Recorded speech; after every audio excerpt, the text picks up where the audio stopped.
안녕하세요. 건강지킴이 닥터 MBC 이영래입니다. 질환에 관한 다양한 궁금증 여러분의 입장에서 꼼꼼하게 짚어드리겠습니다. 우리 뇌는 수많은 일을 수행하는 만큼 복잡한 구조로 돼 있습니다. 그동안 현대의학의 발전과 함께 뇌 수술도 크게 발전해왔지만 여전히 뇌 수술에 대해 많은 환자들이 두려움을 갖고 있는데요.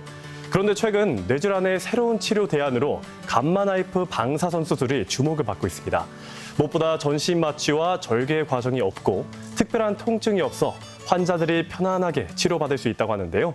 그래서 오늘은 전북대학교 병원 신경외과 고은정 교수와 함께 감마나이프 방사선 수술에 대해 자세히 알아보겠습니다.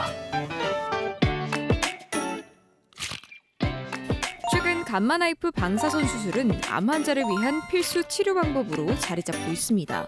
뇌 주변 정상세포를 손상하지 않고 정확하게 병변을 치료할 수 있어 각광받고 있는 뇌종양 치료법인데요.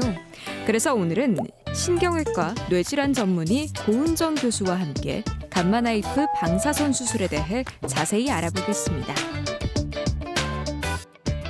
네, 교수님 안녕하세요. 네, 안녕하세요. 네, 안녕하세요. 일단 먼저 궁금합니다. 이 감마나이프 방사선 수술, 이게 무엇인가요? 네, 감마나이프 방사선 수술은 고에너지의 방사선인 감마선을 뇌를 절개하지 않고 뇌 안에 발생한 병변에 집중시켜서 스스로 사멸되게 해주는 그런 종류의 치료입니다. 이 얘기를 들어보니까 최근에 굉장히 인기 많았던 드라마가 있잖아요. 그 눈물의 땡땡. 네. 근데 거기서 제가 알기로 여주인공이 이 머리에 종양이 있어서 무슨 초음파 수술을 하는데 머리 개방 없이 네. 혹시 그것과 비슷한 건가요? 초음파 수술이 실제로 있고요. 네. 근데 초음파 수술도 똑같이 감마나이프 수술하고 동일한 그 정위 틀을 사용을 해서 치료를 네. 받게 되는데요. 예. 대신에 머리를 다 깎고 삭발을 하고 치료를 받아야 되는 단점이 네. 있고요. 네. 시간이 굉장히 많이 걸리고 또 그 종양 자체가 없어지는 게 아니라 종양으로 그 네. 항암 요법의 약제들이 잘 흡수되도록 하는데 도와주는 역할을 하는 치료로 알려져 있습니다. 알겠습니다. 그렇다면 이 감마나이프 방사선 수술이 좀 더 좋은 대안이라고 할 수도 있겠네요. 어떤 면에서는 그렇죠. 네. 알겠습니다. 그렇다면 언제부터 시작된 치료고 국내는 언제부터 도입됐나요? 네, 전 세계적으로는 1961년, 꽤 빨리 시작이 됐죠. 1961년에 시작이 됐고 네. 우리나라는 1991년에 네. 최초 시작이 됐고요. 세계적으로 200만 명 정도 환자분들이 감마나이프 수술을 받았고 네. 우리나라는 10만 명 정도 치료를 받았고요. 네. 저희 병원은 2006년도에 도입이 돼서 지금까지 2,100명 정도의 환자분들이 감마나이프 수술로 치료를 받았습니다. 그렇다면 이 감마나이프 방사선 수술에 어떤 장치가 이용되나요? 네, 감마나이프 방사선 수술은 감마나이프 수술 장비가 따로 그렇군요. 있고요. 네. 네, 그 장비 안에 코발트 60이라는 동위원소가 들어있는데요.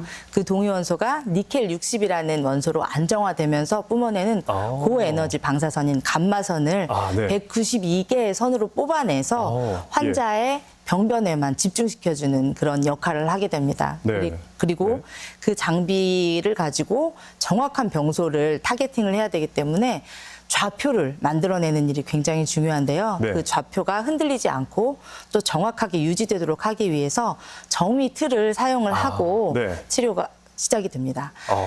또 최근에는 업그레이드가 되면서 그 정위 틀 말고 콘빔 CT가 스스로 방사선 좌표를 만들어내면서 그 치료를 진행을 할 수가 있게 돼서요. 마스크를 쓰고도 또 치료가 가능하게 되었습니다. 그렇군요. 들어보니까 굉장히 높은 수준의 기술 같은데 그렇다면 이 감마나이프 방사선 수술과 일반적인 방사선 치료의 차이점은 있을까요? 네, 감마나이프 방사선 수술은 대부분의 병변을 1회 치료로 치료가 가능합니다. 네. 그리고 개수가 많거나 부피가 너무 크거나 아니면 뇌의 아주 중요한 부위에 있는 부분들은 2, 3회 분할을 해가지고 치료를 할 수도 있는데요. 어쨌든 궁극적으로는 1회 치료로 추적 관찰을 할 수 있게 만들어 놓는 것이 가장 중요한 목표고요. 일반적인 방사선 치료는 10회 이상의 분할 치료가 필요하고 많이 하네요. 그리고 또 그 장기에 아니면 또 그 병변에 새로운 병변이 추가가 되든지 모양이 변했을 때 재치료가 불가능한 단점이 있습니다. 하지만 감마나이프 수술은 재치료가 가능하고요. 또 주기적으로 추적 관찰을 받으면서 변화를 볼 수 있기 때문에 훨씬 더 환자분한테 편안하게 치료를 받을 수 있는 그런 장비입니다. 아, 그렇군요. 그렇다면 보통 어떤 환자들에게 쓰이나요? 네, 주로 전이성 뇌종양 같은 악성 뇌종양이 이제 네. 뇌에 다발성으로 생겼을 때 치료를 많이 받으시게 되고요. 네.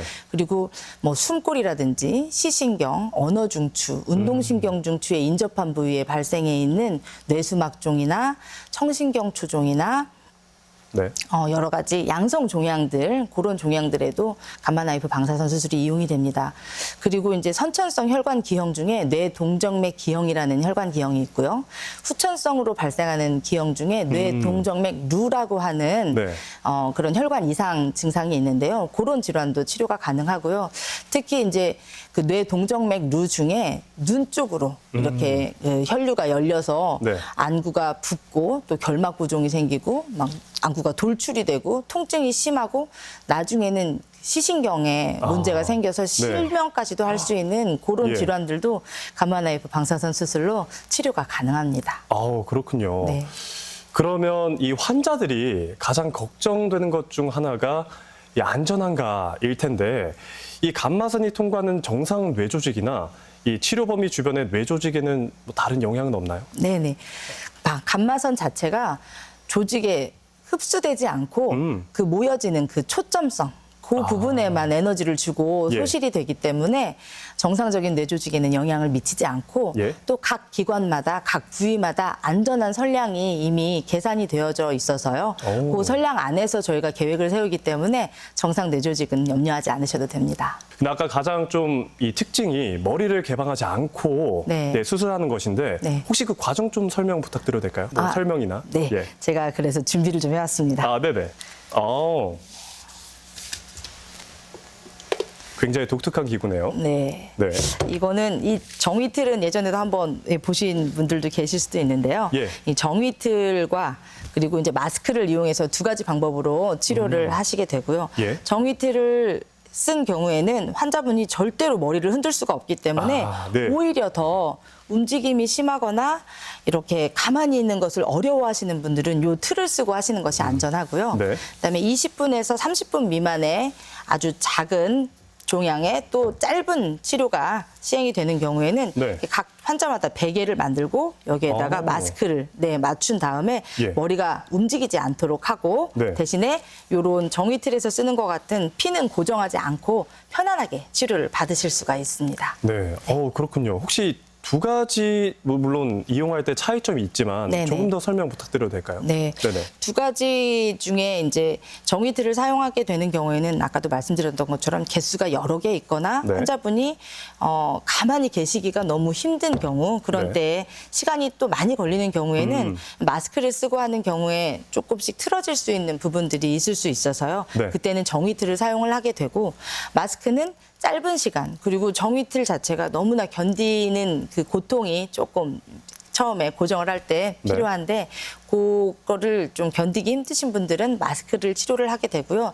마스크 역시 이게 이제 좌표가 흔들리게 되면은 기계 자체가 좌표가 흔들렸습니다 하고 환자분을 밖으로 꺼내버립니다. 그러면 다시 또 CT를 찍고 계획을 세워야 하는 단점이 있어서 네. 협조가 매우 잘 되는 환자분들이 이제 치료를 받게 되고요. 예. 두 가지 방법의 효과의 차이는 없습니다. 그렇군요. 효과에는 차이가 없다. 네. 알겠습니다. 그렇다면 이것도 궁금했습니다. 머리를 밀어야 하나요? 그래서 그리고 또 치료받는 동안 통증이 없는지 그것도 네. 정말 궁금한데. 네. 많이들 궁금해하시는 부분인데요. 네. 머리는 밀지 않습니다. 머리카락 네. 그대로 머리가 기신 분들은 너무 예쁘게 좋은데요? 따드리고요. 네. 이렇게 네. 편안하게 치료 받으시면 되고요. 그다음에 수술을 받는 동안에 뭐 냄새가 나거나 뭐 빛이 깜빡거리거나 뜨겁거나 차갑거나 뭐 그런 느낌이 전혀 없기 때문에 어떤 환자분들은 간혹 치료가 시작된 다음에 배를 눌러서 지금 치료 시작한 건가요? 라고 물어보시는 분들도 있을 정도로 그 정도군요. 네, 매우 조용하고 또 편안하게 치료받으실 수 있고요. 또 음악 음악도 들으면서 치료를 받으실 수 있습니다. 네, 알겠습니다. 네, 그렇다면 보통 이 수술을 받을 때 몇 번의 치료를 받아야 되나요? 네, 말씀드렸던 것처럼 대부분의 경우에는 한 번의 치료로 마무리가 되고요. 예. 네, 그래서 뭐 그 방사선 치료처럼 여러 번 왔다 갔다 해야 하는 그런 번거로움이 없습니다. 네. 그리고 이제 병변의 개수가 너무 많거나 종양의 부피가 너무 커서 한 번에 치료를 하기에는 시간이 너무 오래 걸리거나 아니면 환자분이 불편해한 경우에는 두세 번에 나누어서 분할 치료가 가능하기도 합니다. 알겠습니다. 그럼 보통 한 번 치료할 때 시간은 얼마나 걸릴까요? 이게 질환의 종류, 그다음에 그 종양의 위치에 따라서 그 계획되는 시간이 달라지고요. 짧게는 10분부터 길게는 300분까지 환자분들마다 다르게 치료 계획이 만들어지게 됩니다. 하지만 대개의 경우에는 이제 뭐 오전 나절에 다 끝나는 그런 수술입니다. 오, 정말 신기하네요. 저는 원래 이 뇌 수술이 정말 오래 걸리는 수술이라고 생각했는데, 알겠습니다. 그럼 치료 후에는 바로 이 병변이 없어지나요? 바로 없어지지는 않고요. 그 고에너지 방사선을 이제 병변에 투여를 해 놓으면 그 안에 있는 종양세포, 그다음에 이상혈관들이 스스로 사멸하게 되는 시간이 필요해서 환자분들의 종양의 종류, 병변의 종류에 따라서 시간이 좀 달라지고요. 그 양성 종양의 경우는 5년에서 10년 정도 저희가 기다리고요. 악성 종양은 대신에 고에너지를 더 많이 주기 때문에 3개월 정도 지나면은 병변이 없어지고 동정맥 기형의 경우에는 3년 정도 소요가 되고요.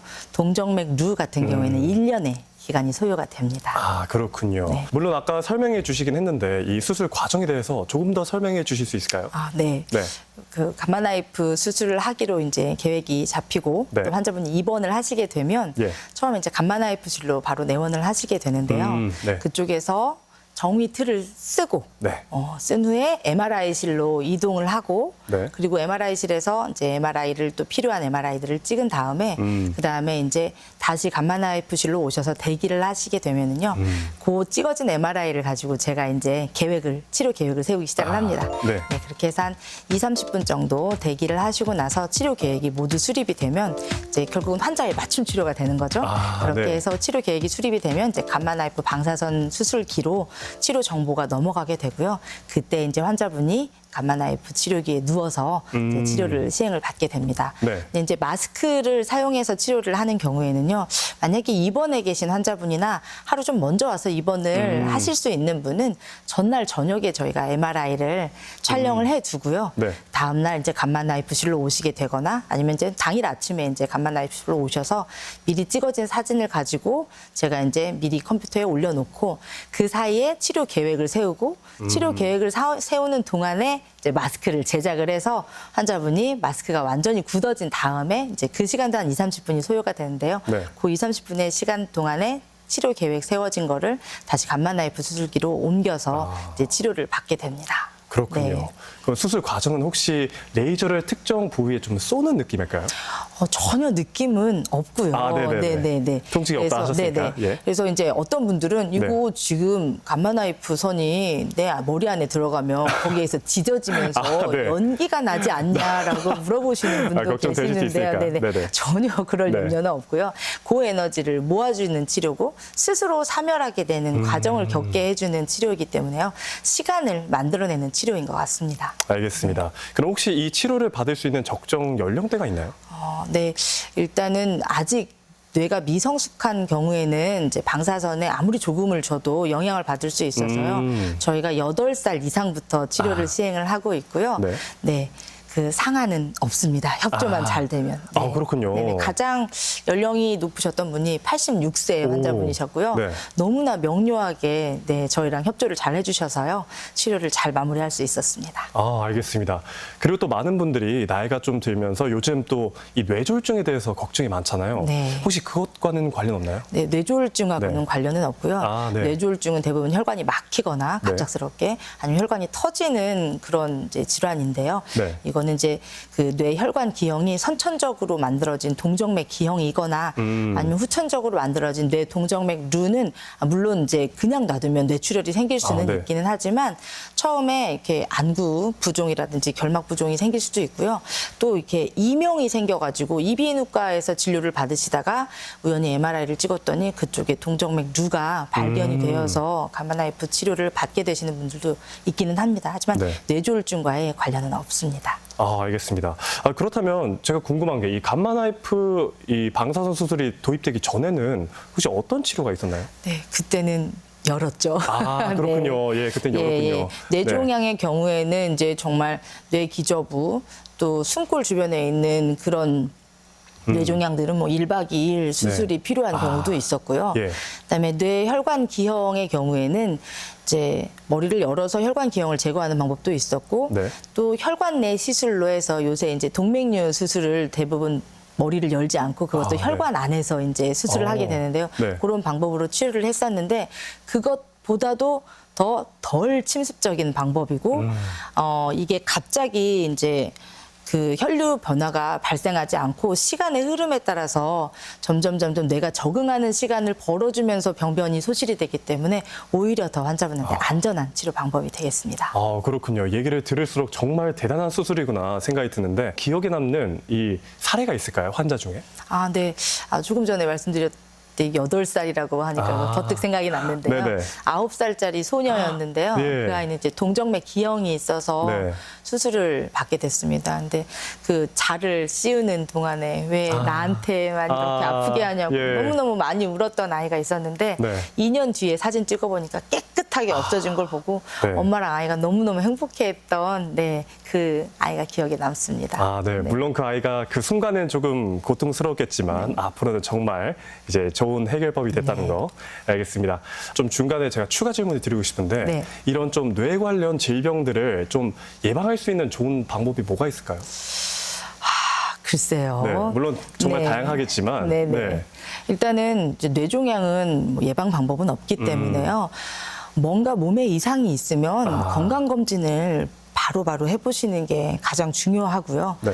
그다음에 평상시와 좀 다른 느낌이 들면 바로 상담을 받으시는 것이 가장 추천이 되고요. 네. 그리고 이제 건강검진을 받으시면서 요새는 그 뇌 MRI나 뇌 혈관을 조영제 없이도 촬영을 할 수가 있기 때문에 조영제 사이드 이펙트나 부작용 걱정하시지 않고 네. 그렇게 검진하시면서 미리 촬영해 보시는 게 가장 좋은 방법일 것 같습니다. 알겠습니다. 그럼 혹시 얘기를 들어보면 무조건 머리, 뇌 쪽에 문제가 발생하면 이 감마선 방사선 수술을 받아야 될 것 같다는 생각이 드는데 혹시 부작용은 없나요? 머리가 빠진다거나 피부염이 발생한다거나. 네, 그런 염려는 안 하셔도 되고요. 네. 네네. 종양이 굉장히 두피하고 가까운 부분에 있는 그런 종양들을 제외하고는 네. 전혀 머리카락이 빠지지도 않고요. 예. 방사선 피부염도 생기지 않기 때문에 네. 다음 날부터 바로 일상생활도 가능하시고요. 예. 네, 특별한 부작용이 없는 것이 또 이 감마나이프 수술의 장점입니다. 네. 그렇군요. 계속 들어봐도 놀라운 얘기만 계속 듣고 있는데 그럼 이 수술 후에 좀 주의사항은 없을까요? 물론 바로 퇴원을 한다고 하셨지만 네. 정의 틀을 사용을 해서 감마나이프 방사선 수술을 받으신 환자분들은 이제 핀을 고정했던 부분에 저희가 연고를 발라드리고 붕대를 감아드리거든요. 네. 그래서 한 3일 정도 머리를 못 감으시는 거. 예. 네. 그 사이에 이제 연고를 좀 발라주셔야 된다는 그런 이제 주의사항이 있고요. 마스크로 수술을 받으신 분은 네. 전혀 주의사항이 없습니다. 평상시대로 똑같이 생활하시는 게 주의사항이죠. 너무 걱정하시지 마시고요. 예, 알겠습니다. 네. 그럼 혹시 다른 부위에도 이 수술을 할 수가 있나요? 근데 안타깝게도 감마나이프 방사선 수술은 뇌 안에 생긴 병변만 치료가 가능하고요. 네. 아까 보여드렸던 정의 틀, 그다음에 또 마스크가 이렇게 고정을 할 수 있어야 되고 그다음에 기계에 몸이 최소한이 노출이 돼야 되기 때문에 체부의 가장 끝에 있는 머리 안에 있는 종양만 치료가 가능합니다. 알겠습니다. 그럼 물론 일단 혹시라도 뇌종양이 생기면 빠르게 병원 내원하는 게 중요하겠잖아요. 네. 혹시 종양이 생기면 나타나는 증상이 있나요? 내가 좀 판별할 수 있는? 네. 부위에 따라서 다른데요. 일단 뇌하수체 선종이나 뇌수막종이 시신경 근처에 발생을 하게 되면 시야가 좁아지고 네, 그리고 시야가 흐려지는 그런 증상들이 나타나기 때문에 그런 경우에는 그 안과적인 그 처치를 하시다가도 효과가 없으면 네. 뇌종양을 한번 그 부위에 발생한 네. 뇌종양을 의심해 보시는 것이 필요하고요. 예. 그리고 스트레스를 받거나 힘이 들 때 발작 증상이 발생하는 네, 그런 분들도 네. 혹시 뇌 안에 종양이나 다른 혈관 이상이 있을 수 있기 때문에 네. 그런 그 발작 증상이 있으신 분들도 검사가 필요하게 되겠습니다. 이게 혹시 네. 좀 괜한 걱정일 수 있는데 저도 가끔 자다 보면 네. 갑자기 발작하면서 일어날 때가 있거든요. 네. 혹시 그런 건 아니겠죠? 그건 장부대로 깜짝 놀라시는 것 같습니다. 알겠습니다. 네. 다행히 좀 이제 마음이 놓이네요. 알겠습니다. 그럼 대부분 다 만족도는 어떻습니까? 환자들이? 만족도는 네. 별 5개 매우 만족이라고 저는 생각하고요. 네네네. 또 저희가 이게 막 붐비는 것들, 그다음에 또 환자분들이 본인의 질환을 다른 사람이 보는 거나 알게 되는 거를 매우 네, 맞습니다. 꺼려하시는 분들이 네네. 계셔서 한 세션에 한 분씩만 시간이 길어지는 환자분은 그 환자분 한 분만 일정을 잡고 있어서요. 네. 그 부분에 대해서도 굉장히 만족해 하십니다. 온전히 감마나 FC를 본인의 것으로 활용하실 수 있습니다. 그렇군요. 네. 그렇다면 이 마지막으로 이 시청자분들에게 이 당부 말씀 부탁드릴게요. 네. 네.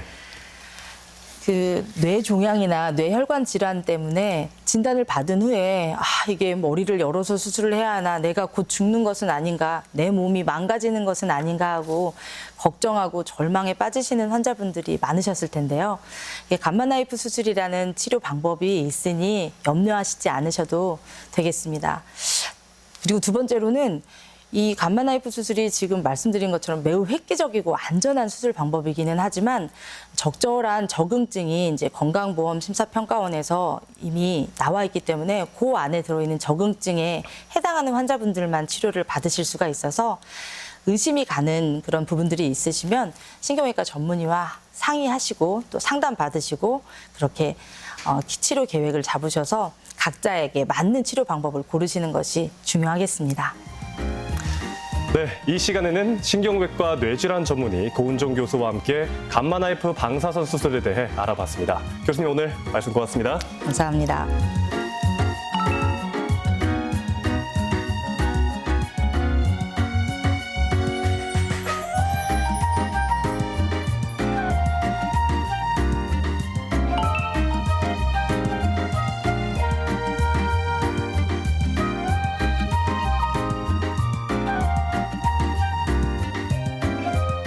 네, 가정의 달을 맞아 가족에게 건강기능식품을 선물하는 경우가 정말 많죠. 건강기능식품을 선택할 때에는 우선 제품 포장 겉면에 건강기능식품 인정 마크를 확인하는 것이 좋은데요. 식품의약품안전처가 건강기능식품으로 평가한 제품에만 인정 마크를 부여하기 때문에 안심하고 구매할 수 있습니다. 그리고 섭취자의 건강 상태를 고려해 제품 뒷면에 표기된 영양 및 기능 정보를 주의 깊게 살펴보는 것도 도움이 된다고 하니까 꼭 확인해 보시기 바랍니다. 네, 그리고 이 밖에 건강과 관련해 궁금증이 있다면 전주 MBC 홈페이지에 질문 남겨주시기 바랍니다. 닥터 MBC가 여러분의 궁금증을 풀어드리겠습니다. 저희가 준비한 소식은 여기까지입니다. 다음 주 이 시간에 다시 찾아뵙겠습니다. 고맙습니다.